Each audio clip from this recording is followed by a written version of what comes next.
day na war di laqar ci ba faf laxasu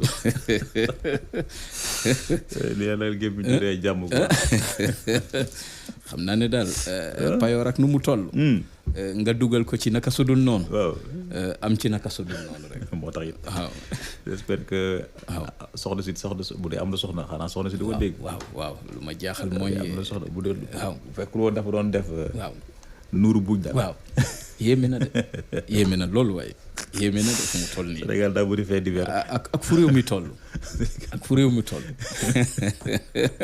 ñi ñaa ngi ñaan jàmm dellu soit ak réew mi teguwaat ci yoon ak yeneen loolu sax mais saa bi sax jot salaire si boobu moom métti waaw dañ lay virer salaire pour nga jot ci problème la moom la mu jot a jot daal amul daal lu mu ci gis moom xam naa jombul lañ ci jublu mooy xëy na dindi stress xam naa peut-être waaye nag gàllankoor lay mujjee am moo tax it xam naa ne toog benn weer boo xam ne jotoo salaire parce que lu koy dund sans salaire moom yéeme na dara gënu koo métti yéeme na de xëy na bu defee communiqué ñu waral ko ndaw soosu la kay na yokk muñ rek jërëjëf dañ ko ñaanal daal waaw mu gën a yaatalaat boolu muñu kaay yokk muñ daal jërëjëf Seydina Oumar naka suba si suba saa ngi ne Abdoulaye am nañu mbégte lool fegook yow ci suba teel gi fegook ma Guèye ak ñoom Aliou Lo l'équipe technique ba ci ñoom Adama Ndiaye ci bateau askan wi waaw ba ci mboolem aussi ñi nga xam ne ñuy bàyyi xel jamono ji auditeur Walfadjri dëggal amuñu seen fay kenn amul seen fay waaye amuñu seen fay kenn amul seen fay parce que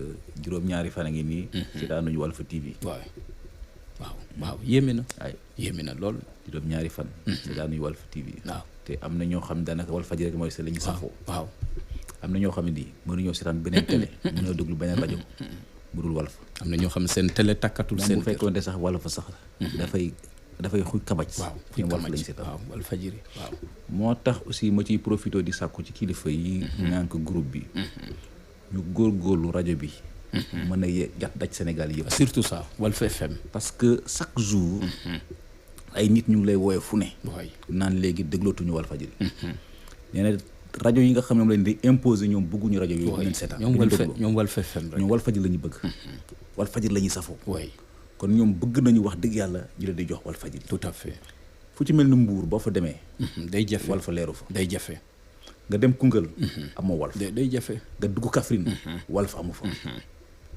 comprendre nga te moom la askan wi te bëri na aussi ay régions yoo xam ne boo fa demee tey ji kenn du fa déglu Walfadjri te loolu je pense bien que ne ñoom kilifa yi war nañ see jël ay matukaay sa su rëy la ci kilifa parce que aussi wax dëgg yàlla Walf télé rajo askan wi la am na ci solo tey ji bu ñu doon def sondage ci Walf nga dem ci yenn régions yi amul kenn ku fa mën a jiitu Walfadjri ndax bëgg ñu bëgg si tout à fait léegi nag ñoom chaque jour ñuy woote am na sax ñoo xam dañuy wax bay jooy waaw naan am na si ñoo xam ne si internet bi sax des fois la ñuy jaar pour ñu déglu Walfadjri déglu Walf waaw loolu day am loolu du kii te saay boo demee ñoom ñu ngi may déglu nangoo ko ñu jàpp ne lu ñu war a jël ci ay matukaay d'abord bokk na ci fexe ba Walfadjri ñu koy déglu ci biir Sénégal yëpp surtout ça loolu bokk na ci décision xam war na si ko mën a jël fexe ba Walfadjri ñu koy déglu ci région yëpp amul na xeej ak seen même bu fekkee tamit ay station mënu fa am nañ fa def ay antenne ay antenne relais su ko defee gars yi mën a jot ci Walfadjri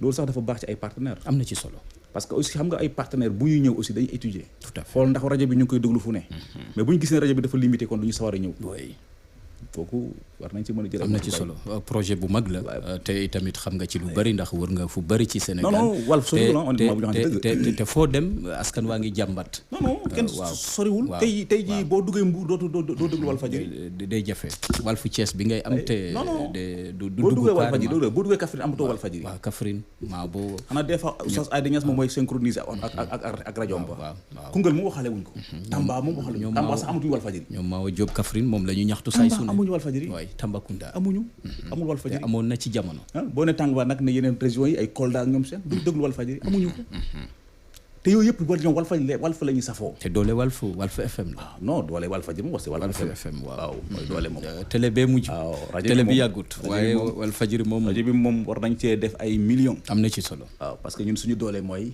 rajo bi waaw mango waaw parce que moo jiitu mango jombul kilifa yaa ngi jéem ngir gën a yaatal te xam naa ñu ngi may déglu waaw incha allah mango Seydina Oumar Ba ci wàllub tolluwaay réew mi Walf Quotidien am na interrogation goo xamante ne def na ko tey ci jàmm dellu soit ci anakan la ñoom ñaar daanaka yëf yi di war a arrangé diggante Ousmane Sonko ak njiitu réew Macky Sall kan moo ci war a def jéego gannaaw li tàmbalee xew ak dal gi tàmbalee nuyoo si waat ñoom ñaar loo gis ne kenn ku nekk xëy na bu ko defoon Sénégal delluwaat fa mu newoon. waaw dal gi mu wax dëgg yàlla dañ koy rafetlu Abdoulaye. way parce que neexul ba neexul waaye bu ñu waxante dëgg aussi Sénégal jamono ji mu ngi ci ay jafe-jafe. bu ñu waxante dëgg Sénégal jamono ji mu ngi ci ay jafe-jafe. sànq rek maa ngi la koy wax imagine tey ji ñu viré la sa salaire fu mu toll nii mun a jot sa salaire. ndax foo dem tey ñu ne la banque bi dox liggéeyut. hors service gab bi doxul hors service lañ lay defal. kooku problème la. deuxièmement si bëri na si ay nit ñoo xam ne daanaka ay teefanke lañu jënd seen xar war nañ ko indi fii ci Ndakaar mais mëntuñ ko fi indi. ndax ragal ñu indi fi seen i xar. tout à fait waaw parce que bu ñu waxante dëggu am na année boo xam ne nii dañ cey dund lu ni mel ñoom. amoon na boo xoolee 2021 amoon na 2021. dañ ko dund amoon na waay. te wolof dañuy fanaan ku dóobir rey sa maam. bu foo séenee lu ñu. dootu ko seen dootu ko seen sax. te aussi bu ñu waxante dëggu aussi tey ji boo demee ci marché yi bari na ci ay produits yoo xam ne commencé na manqué. am pagay. tey jii maa ngi dégg may sa baaba ci yéen kaay gii di Sud Quotidien mu ne. nguurug Sénégal pour mu mën a préparer préjudice yi am. waaw il faut lu mu néew mu décaisser lu toll ci 200 milliards de francs CFA. ñaari téeméeri milliards. 200 milliards du benn milliard du ñaari milliards. et puis li gën a garaaw mooy li xew université Cheikh Anta Diop. mais université bi Seydina dafa yéeme. kàggu fa ñu war a rootee xam-xam la nga xam ne ni fa la ñu nekk war fay rootee xam-xam. ñu yàqu ko façon yàqeen bii. waaw ba université nekk université ba day yàq-yàqu ma sa fam waaye yàq-yàqu yu mel ni mosu fay am. comme toolu xare. loolu ba tey dafa bokk ci. ñàkk jàmm. waay boo gisee ñu naan fitna baaxul. lii moom moo tax ñuy wax. parce que fitna xam nga fu muy commencé waaye xamoo fu muy yem. waaw te jàmm amul njëg. loolu nag moo tax ma ne la tekki tekkaaral yi ñoom ñaar ñëpp profité wuñ si. waay bu nguur gi génn di wane li nga xam ne naan léegi maîtriser nañ situation maîtriser wuñu dara. waay waay waay Ousmane Sonko aussi bu mu génn di jéem a ngand ne la ma bëggoon am naa ko amul dara. ñoom ñaar ñëpp parce que buy pertement di am ñun population bi ñun ñoo perte. ñoo loru askan ndax ñoo ñàkk suñuy magasin. ñoo ñàkk suñuy doom. koom-koom ba fi mu toll nii suñu koom-koom nërmeelu na. ndax lan ndax xeexu ñaari puy ndax nguur. kon bu fekkente ne am na ku ci mekk ku ci ñàkk ñun la. ñun population bi. kon amul ci kenn si ñoom koo xam ne gañe na ci. léegi nag wolof dafa am fu ñu toll tey mooy. waaw. ñu fexe ba dégeler situation bi ñuy dund dégel am ci. Sëriñ Mountakha Bassirou Mbacké dox na ci ay jéego. ndaje moomu li nga xam ne dox na seen diggante filtré xamuñu ko. mais l'essentiel gis nañ ne am na peut-être lu commencé yëngu. ndax gis nañ ne démb mu jël décision daal di delloosiwaat internet bi. yaakaar juddu. man dama yaakaaroon ne sax bu ñu dellee internet bi sax daañu delloosiwaat wal fajri. mais démb ba fajar gi maa ngi jàpp wal fajri mais jotuñ. gisuma wal fajri. mais aussi. bu fekkente ne dañuy woote jàmm te bëgg na jàmm jooju la dafa doon am solo te moom président Macky Sall déggal na kilifa diine yi li mu war a def mooy fexe ba teggi tànkam. oui surtout ça. mais dafa mel ni que démb ba mu tëddee guddi dégg ñu naan ndeye ndack Touré. convoqué nañ ko gendarmerie. ba fu mu toll nii placé nañ ko garde à vue. Cheikh Bara Ndiaye démb jëm nañ koy entendre. mais finalement. boobu moom tey ji lañ koy yóbbu ci kanamu procureur. ma ne kon dégel amul. waaye. te fu mu toll nii sax nee nañu waa dig aussi ñu ngi wër. journaux yoo ko bind. ba tey njëw pour teg loxo ñenn ci ay doomu aadama yoo xam ne dañoo saccagé wu université Cheikh Anta Diop bu Dakar. ba léegi enquête baa ngi wéy. kon mu mel ni kon dégel amagul. waaye. pour jàmm mën a dellu si waat il faut que ñu jël décision nit ñi nga xam ne leen tëj daal ci kaso yi. ñu bàyyi leen ñu ñibbi seen i kër. dañ leen bàyyi du ñibbi seen kër ñu toog waxtaan xamal ni gars yi kat coow li yëpp nag bu ñu waxante dëgg troisième mandat bi la. waaw troisième mandat waaw. coow bi yëpp troisième mandat bi la. moo leen tënk ci jamono ji. non ndax njiitu réew Macky Sall fireegu leen la tëggu leen. parce que kii dafa ne moom du ci wax. mais donte la waxu ci aussi bés bu yàlla sàkk mu ngi teg ay jéego yu wane da cee bëgg. tekk da koo bëgg mun naa jur leneen. da koo bëgg. parce que bés bu yàlla sàkk mu ngi teg ay jéego yu wane ne man damaa bëgg troisième mandat. et puis artu na leen sax ne leen ak njekk nag. ñaan leen ci njekk. ndax yéen a ko te bés bu yàlla sàkk aussi opposition bi aussi ñu ngi organiser pour war ne ko troisième mandat doo ko fi amee. du fi amee waay. léegi nag lii nag bu fekkente ne waxtaan amu ci mais Sénégal day takk.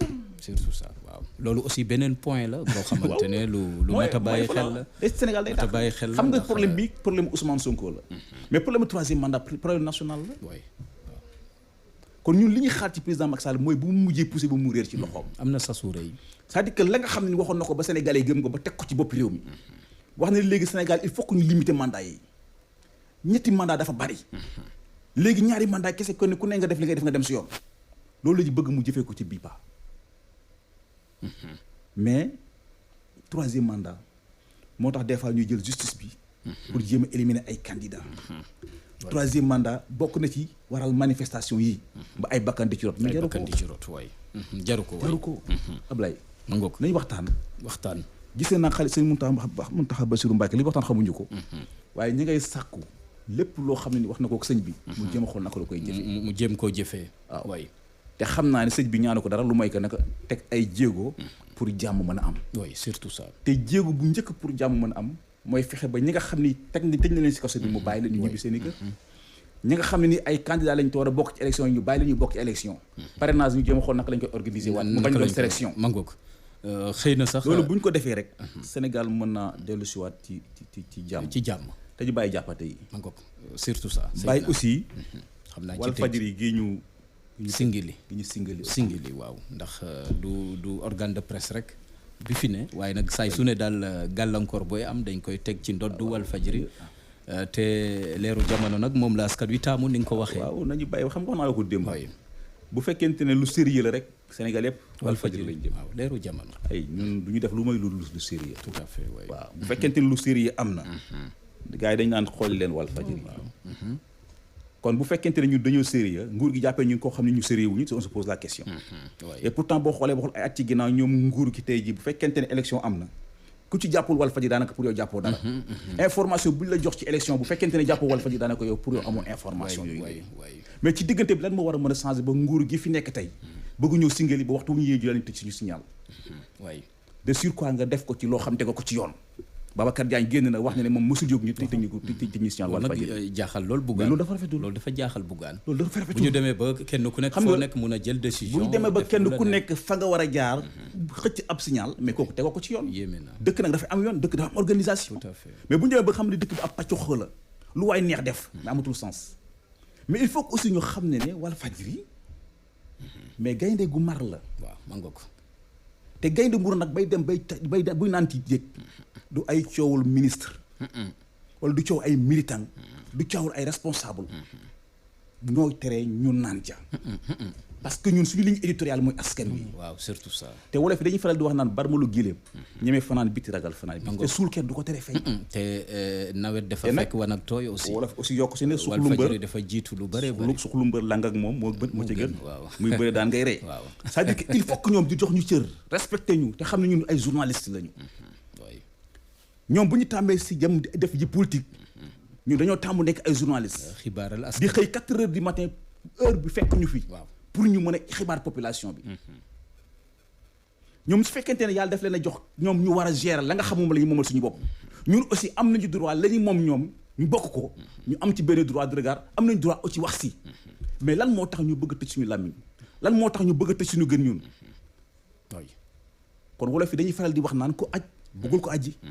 est-ce que kon nekk na ñoom li ñuy doxal lu jub la. te moo ne de Walfadjri ndëgër laay la waroon a doon ci ñoom pour ñu xam réew mi est-ce que lu ñuy doxal lu jub la. waaye parce que bu këpp ku jóg bëgg lu baax doo xeex Walfadjri. moo lay wax parce que Walfadjri da lay rendre service. xam nga Abdoulaye dama lay jox benn secret nga xam ko. ñu ngi jël 30 et quelques milliards jox ko waa RTS ñu créé benn tour. waaw ci biir RTS. 30 milliards et quelques. ñu jël ko daal di koy jox ab RTS ñu tabax ab seeni tour.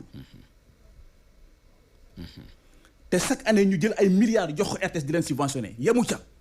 lépp loo xam ne publicité nguur gi la ñu daal di koy jox RTS. waaye ñun ñi nga xam ne nii ñoo fi nekkal RTS waroon fee nekk askan wi nekkul fi askan wi nekkal fi nguur ñun ñu taamu nekkal fi askan wi. suñuy dërëm ak suñu ñaar dërëm la ñuy taaba pour mën a dundal Walfadjri. tout à fait oui. nga ne nag loolu du fi amee. du fi amee. da ngeen di bëgg wëlbatiku ñu wax ci ñun lu ñu neex. ñu bàyyi leen ngeen wax boo leen ko defee ñu tëj leen. waay loolu lay nduru. yéeme na. parce que tey ji télévision yi nga xam ne nangu nañ topp ci ginnaaw nguur yëpp ñu ngi émettre. yéeme na de. waaye ñun bu fekkente ne nguur dafay nekk pour jéem a tëral programme amul sens. nañ ñu bàyyi ak suñu ligne éditoriale. waaw ñun suñu ligne éditoriale yëpp am lay Abdoulaye Wade. te Abdou Diouf moom lañ fi nekkee. waaw kon du ñoom ñooy tax ñu soppi ko.